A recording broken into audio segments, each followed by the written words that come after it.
Currently, No, yes or no lang po. yes, I have heard. Your Oh, yeah, Bird. Hindi pa nga ako nagtatanong ng next question ko. Defensive ka na eh. Sorry, Your Honor. Eto, attorney, ikaw nga eh. 2009 ka pa, mas nauna pa ka sa kanila. Parang kanina, parang ayaw mo pang aminin na may sistema dyan. Kuya, are you trying to tell us na nakapasok yung illegal drugs sa loob ng customs? Na walang pagkukulang yung ibang tauhan ng customs? Is that what you're trying to tell us? Bakit po yung nanghuli at hindi nakalabas yung illegal drugs sa customs na taga-customs, siya ngayon ang nakakulong? Nagpalista ako dahil sa mga statement ni o sagot ni Mr. Jimmy Guban sa mga katanungan ni Honorable Ortega. Before I proceed there, Mr. Chair, may I ask PDEA, Yes, Mr. Chair.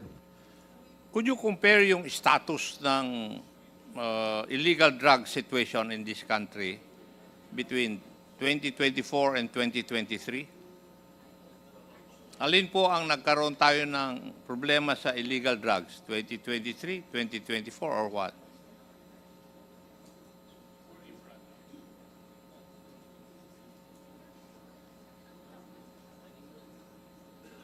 What will we compare, sir? 23 and 24?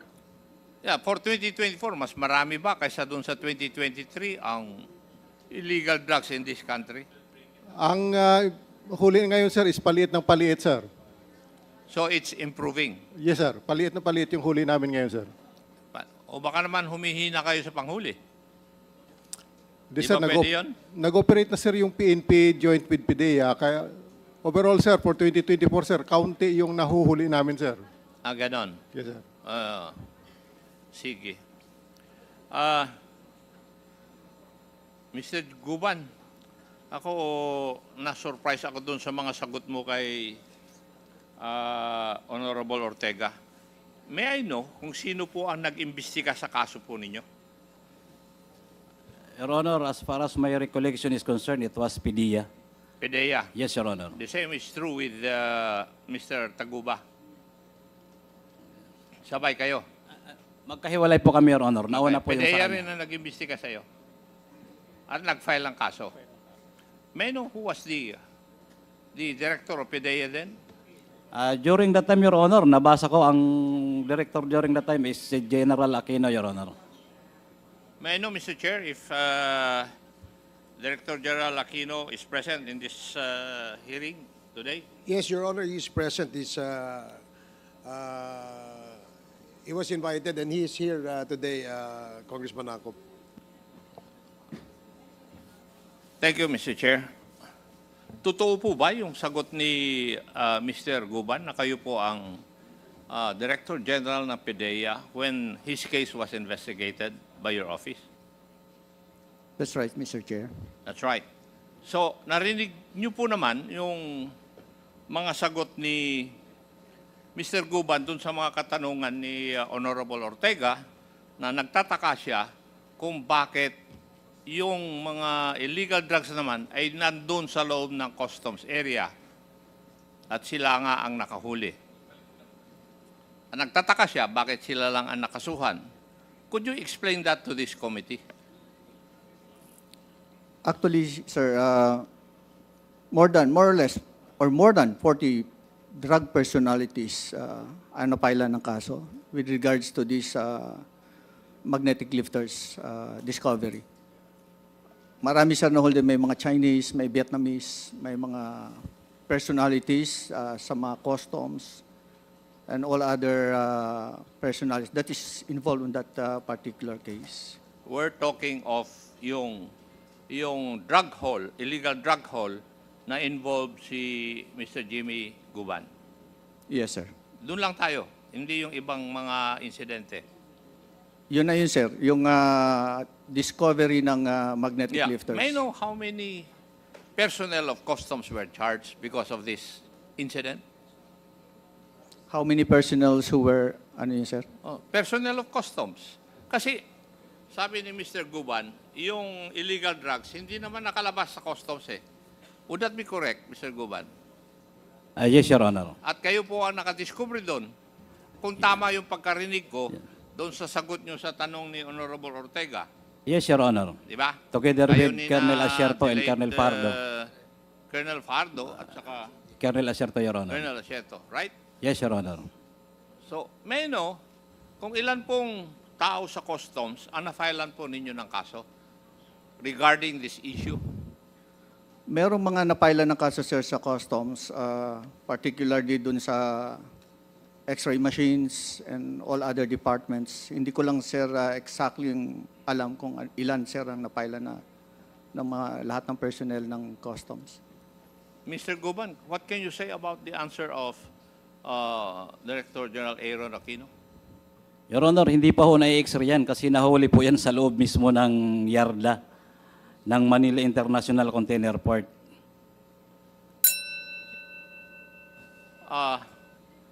Hindi na nga po sana ako magtatanong. Kaya lang,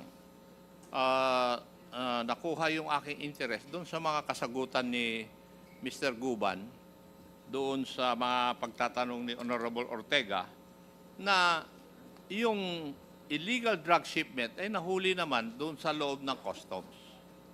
Hindi naman po nahuli sa labas nandun sa loob ng customs. So, ako, even an ordinary person will say, bakit yung mga taga-customs, bakit nakapasok doon? Di ba? And ang tanong ko, bakit si Mr. Guban na lang nandun sa kulungan? Kaya ang tanong ko, meron pa bang taga-customs personnel na nakakulong because of this issue? Yung nangyari sa MICP, sir, I think you're it's not only... answering my question, DG.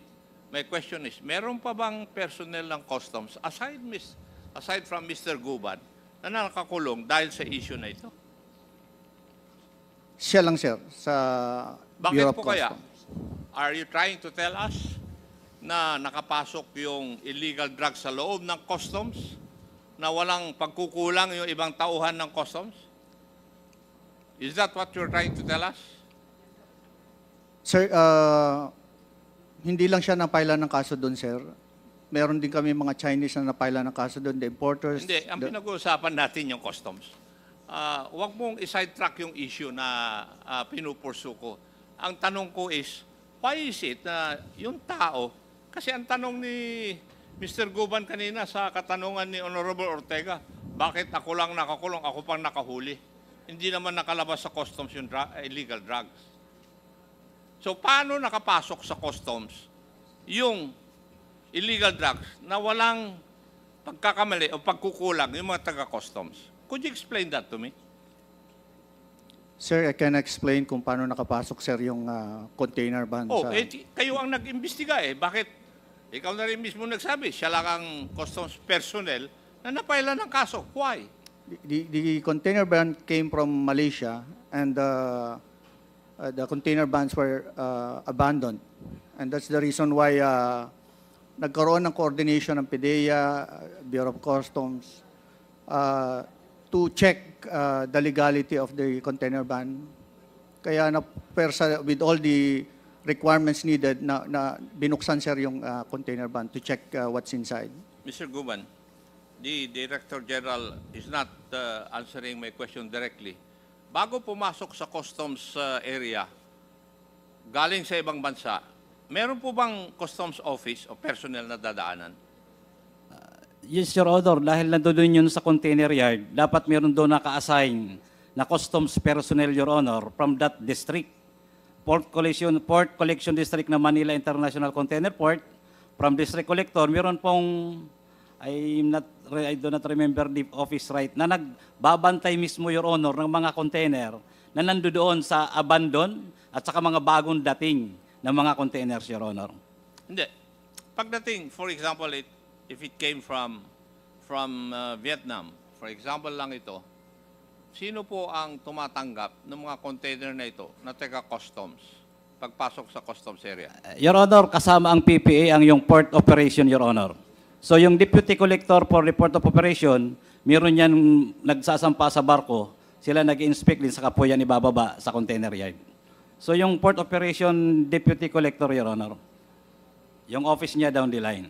Now, may I ask, ano po kaya ang dahilan? Bakit kayo lang po na-charge sa taga Bureau of Customs? Samantalang kayo po ang nakadiscover.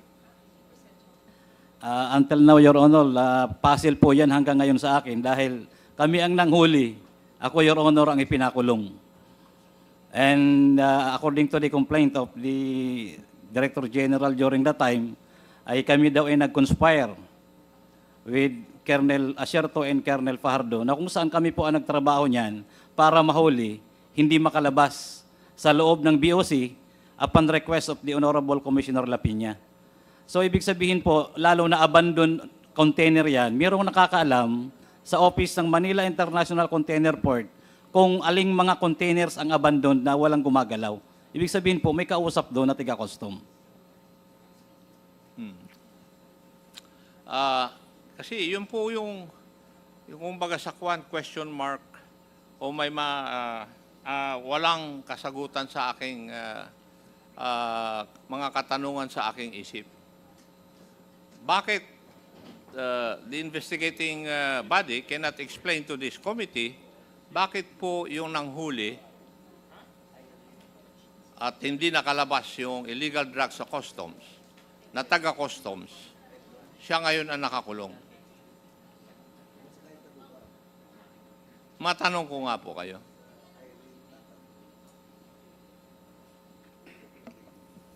Meron din kasing na-discover kaming container van, sir, sa GMA Cavite na nakalink doon sa MICP container or the magnetic lifters. So, dalawang magnetic DJ lifters Aaron, sa... malayo po yung sagot nyo doon sa aking katanungan eh. Sir, kaya nga namin sila kinasuhan din because nakalink din sila doon sa kaso na na-discover namin sa GMA na 4 naman na magnetic lifters na na-discover namin. So these are the same magnetic lifters that was discovered in MICP. And perhaps, sir, I can also ask the legal service of PDEA to determine the real reason, sir. I'm sorry, sir. Pedea, what would be your answer to the request of former DG Aaron Aquino?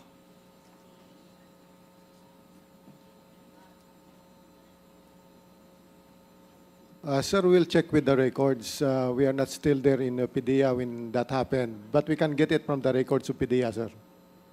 Thank you. Mr. Chair, I cannot proceed more because PDEA is not ready to give an answer to my questions. Thank you, Mr. Chair. Thank you, Congressman Akop. Perhaps we will just pursue that line of questioning when the legal department of PDEA will be present in the next committee hearing. Yung tanong ko lang ulit sa Bureau of Customs, no? Ang legal department, 'di ba, kapag merong order for seizure, kayo 'yan, 'di ba? Sa office nyo nanggagaling yung seizure orders, correct? No, Your Honor. It comes from the port collector. So, ang port collector orders the legal department to issue a seizure order. No, Your Honor. It's the port collector who issues the warrant of seizure and detention. So, ang port collector. Yes, sir. Now, kung merong order of seizure, paano naman nalilift yung order na yan? Okay. Warrant of seizure and detention assumes that the items are imported. And if it's imported, pwedeng may incidents ng duties and taxes or Merong violations. technical smuggling misdeclaration, or outright smuggling, correct? Misdeclaration, undervaluation, or misclassification, Your Honor. And then after the issuance of the WSD, the port conducts a hearing to determine if liable for forfeiture po yung... Who conducts the hearing? It's the law division of the port. So in this case, kayo.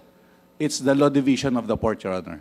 So iba pa rin yung legal ng customs sa law division ng port? The port, the law division belongs to the port, Your Honor. Legal service is in the central office.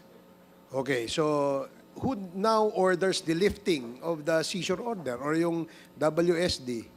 So after the hearing, Your Honor, depende dun sa mapapatunayan during the seizure hearings, it can be released or forfeited.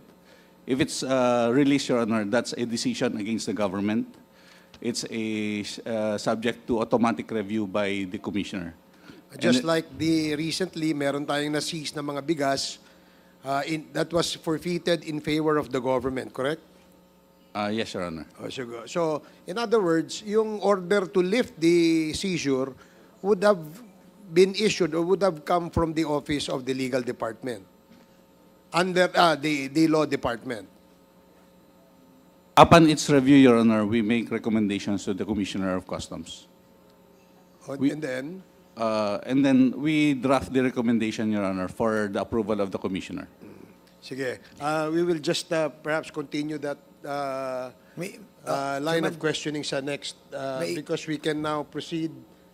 Meron din ako itatanong din tungkol doon sa issue yon. If I may. Okay, sandali. Kasi last interpellator si Congressman Acop sa topic ng drugs, but we can allow you for a short interjection. Congressman Dan Fernandez and then Congressman Paduano. Yes, sino ba ng mga nagko-conduct ng mga raids? Doon sa, halimbawa, na-issuean sila ng LOA. Di ba mga CIIS ang nagko-conduct? Primarily, Your Honor, the intelligence group Intelligence group of what of division? the Bureau of Customs, Your Honor. It's a group. Ano headed- pangalan ng group nila? Intelligence group, Your Honor. CIIS. Yun na nga, yun na yung sinabi ko kanina. CIIS. Sila yung nagko-conduct. Kaya nga, Mr. Chairman, siguro kailangan po natin maimbita. Sino ang head ng CIIS ng Port of Manila and ng MICP?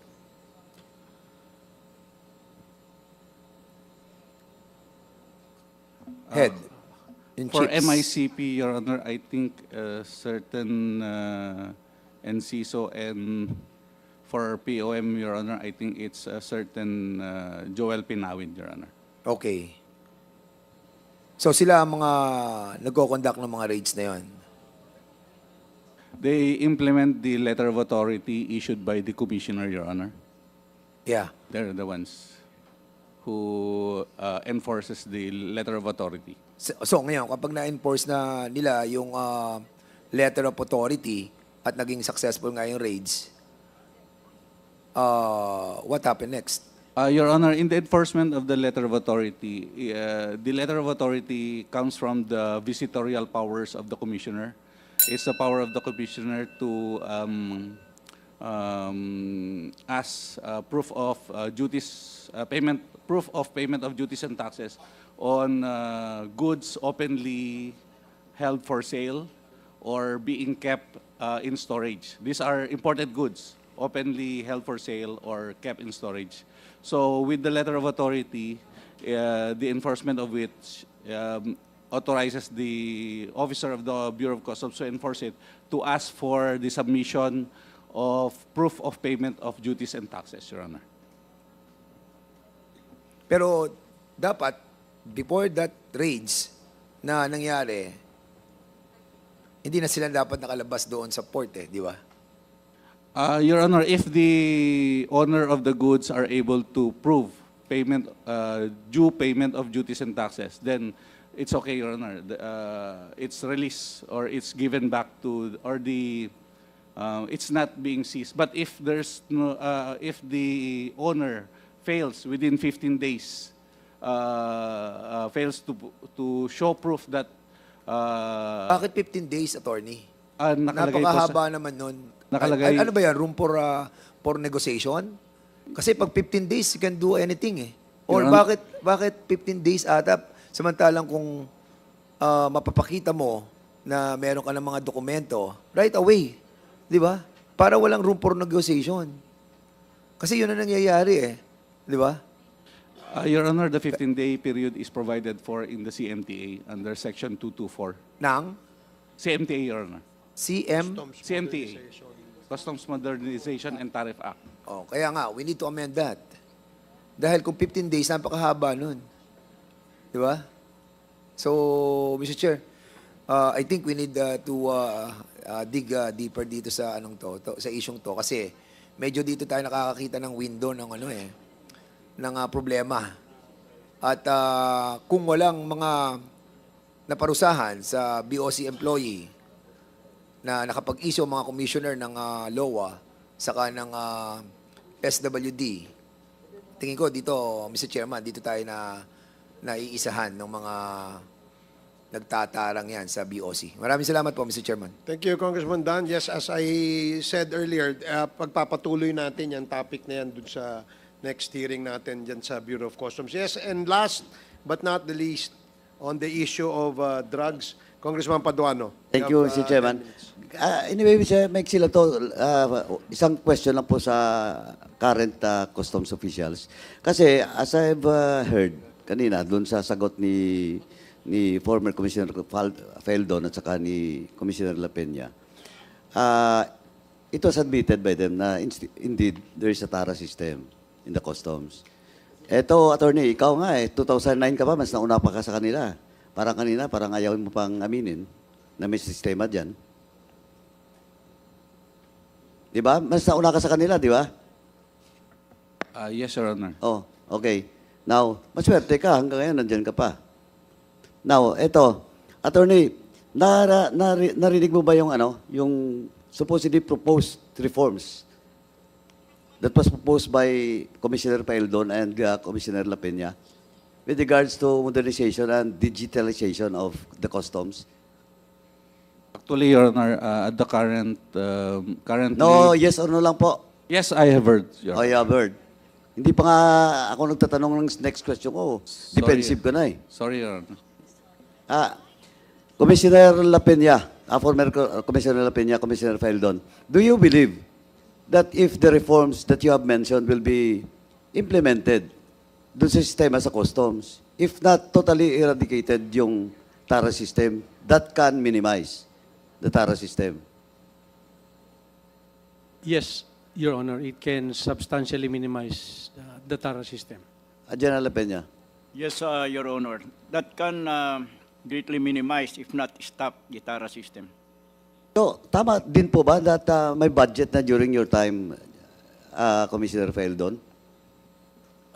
Yes, sir, around 400 million plus. But when I assume, because it's a project of, I think, Commissioner Biason pa, but when I assume it's already subject of court litigation, so it was withheld and never implemented during my time because the case was not resolved during my time. So hindi ko alam after me if na-resolve yun at na-implement siya. Nung time Your mo, Honor. thank you, Commissioner Feldon, nung time mo, Jen, La Peña, yung time mo, what happened to that, modernization plan? Or budget na mismo, budgeted na pala? Beg your pardon, Your Honor. Are you referring to when you say organization, you are referring to the centralized command center? I think we're talking about the proposed, supposedly the reform that former Commissioner Biason wants to implement, and it was during the time also of Commissioner Peldon. Kaya lang po nagkakaso daw. So, nung time mo, ano ba bang nangyari doon? I did not come across that project of Commissioner Biason, Your Honor. So, you're not familiar about it? No, Your Honor. Attorney, sa ngayon po, are you familiar with that? 2009 ka pa eh. Your Honor, currently the Bureau of Customs is undertaking... Again, please, Attorney, answer my query. You're the legal. The time legal ka na, di ba? Yes, Your Honor. Oh, now ang tanong ko, nasa legal ka ng custom during the time, what happens now? Ano yung update doon? Doon sinasabi ni former Commissioner Paildon, a project during the time of Commissioner Biason, and pinalo up lang ni Commissioner Paildon, kailang may kaso. Sa legal ka the time, ano na ngayon yung status noon? At what are the efforts being done by the present commissioner.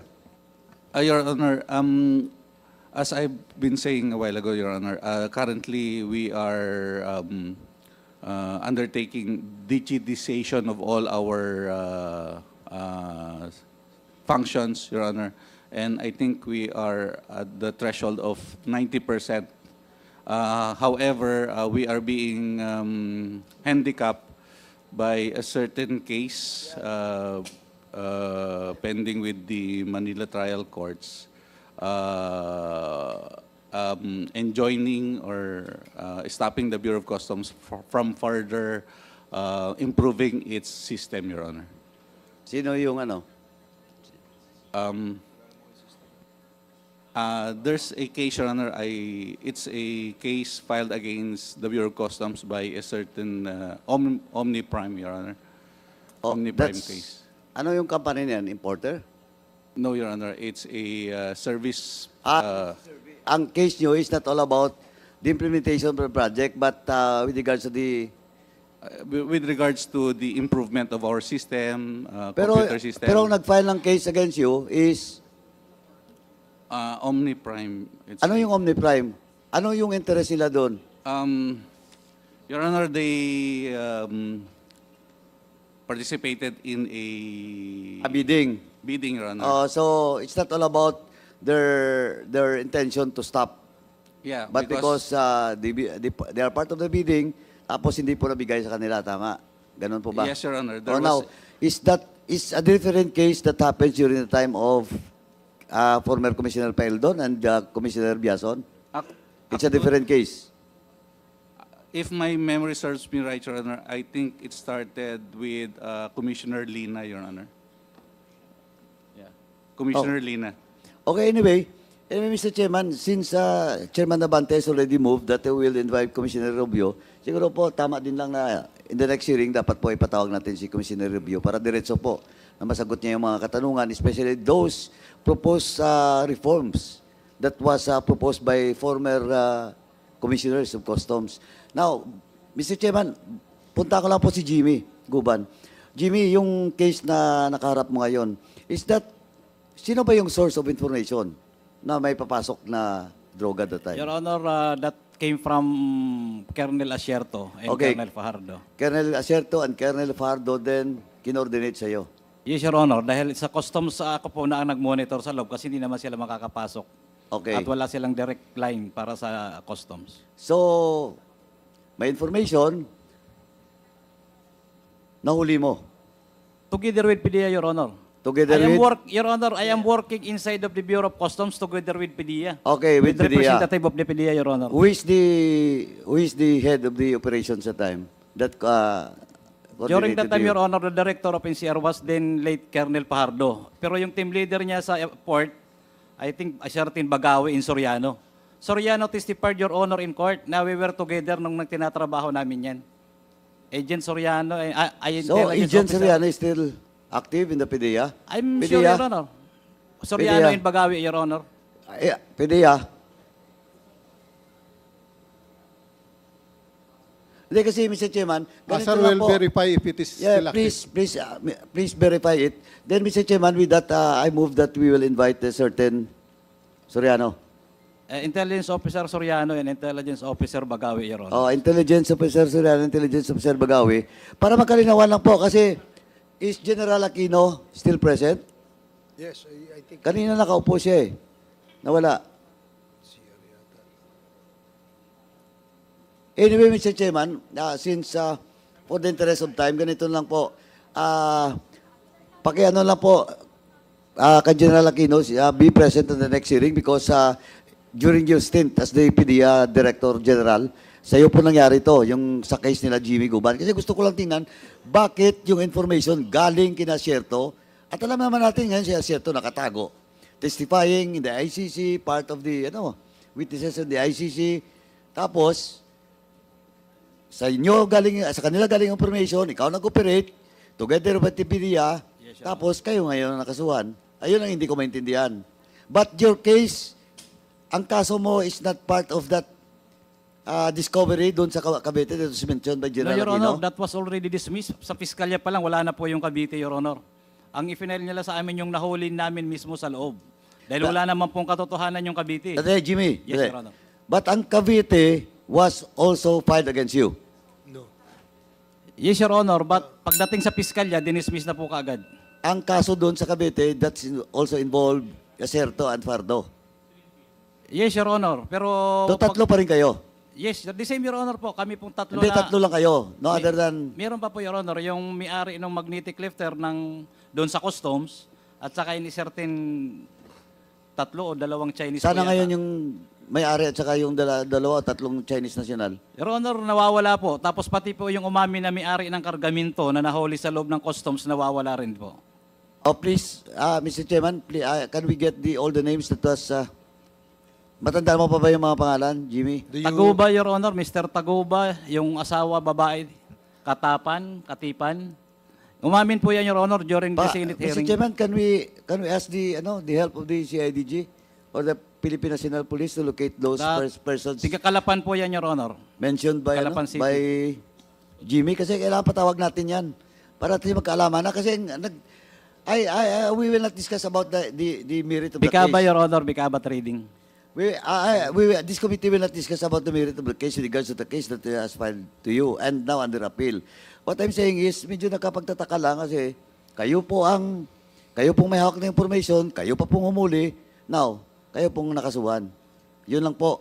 Kaya we have to clear it out dun sa mga possible persons, no? Persons involved in that operations, Mr. Chairman. With that, as of now, Mr. Chairman, yun lang po muna. General Aquino, next time lang po. Kasi naghabol po tayo ng oras. I will ask you once again the question that I asked when you were not around. No? Next time na lang po. Yes, sir. Yes, Thank you, Mr. thank you. Thank you, Chairman. Congressman Paduano. Comsec, please take note of the persons that Congressman Paduano would want to invite for the next committee hearing.